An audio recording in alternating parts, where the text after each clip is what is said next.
This video is for changing the rear differential fluid of a 2024 Honda Pilot Trailsport. I expect that other all-wheel drive Honda Pilots have a similar methodology for replacing the rear differential fluid.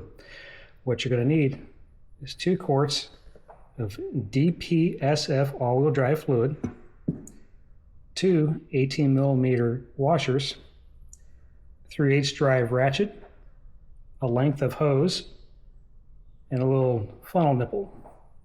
Or you can use a pump if you so desire. That's another way I've seen it done. See you in a second underneath the car.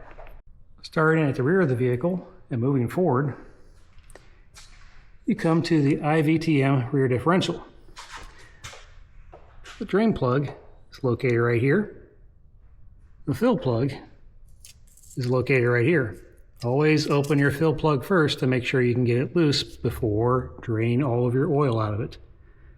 Honda was nice enough to include a through passage back here that leads directly into where this fill plug is. That makes it extremely easy to change the oil in this.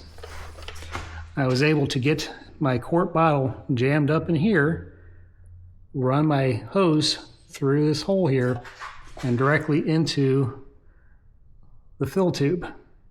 That made it pretty straightforward. If you had a fluid pump, you would just run it underneath there. This model has the full-size spare. I assume that the compact spare would give you that much more room to work with underneath here. This is a real easy driveway DIY job.